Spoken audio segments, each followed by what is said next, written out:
Campfield was a block of 1,050 square miles.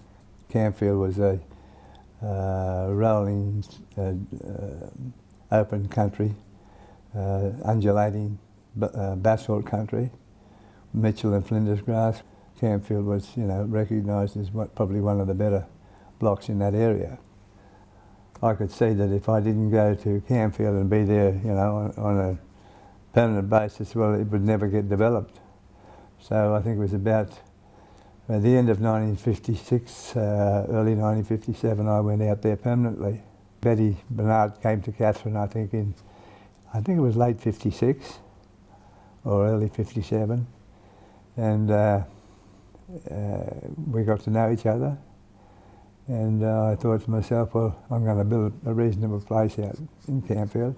And normally, before those times, people only built, corrugated iron and fibro and what have you.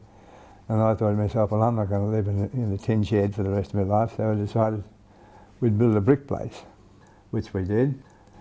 That was pretty, it was foreign to everyone else in the district. But I could see there's no reason why we couldn't do it. It just had never been done before.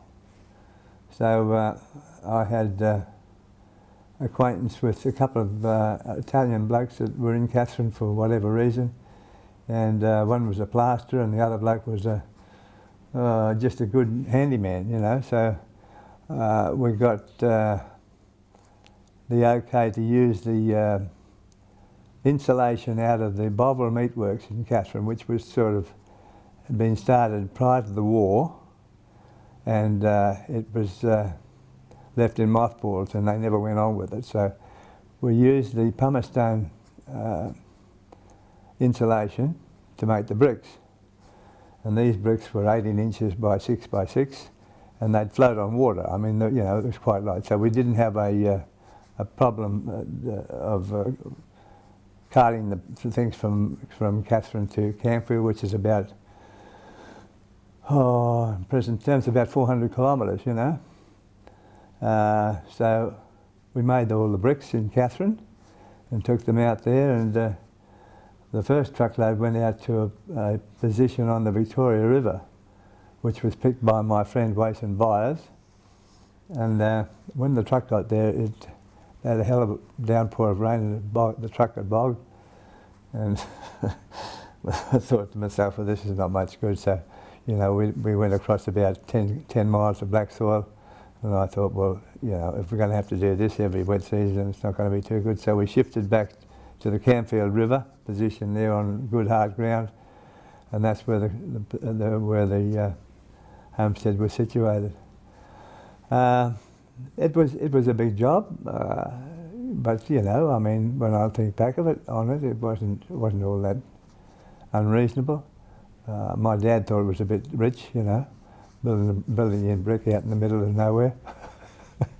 But and it took many years to finish the job.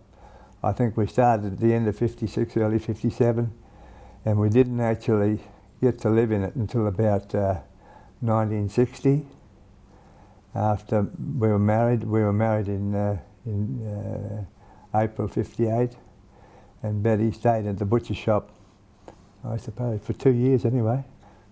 Anyway, we were married as I said, in 58, and didn't get actually out till Campfield until about 1960. And at that stage of the game, the homestead was partly finished. There was still a big hole in the wall where we had a provision for a fireplace, a chimney, and some of the windows frames were still out. And it just looked like an old bombed out jolly ruins, when you're sitting on the top of the hill and nothing else around it. But anyway, we persevered, and I suppose by about 1961 or 62, I mean, it was all completed.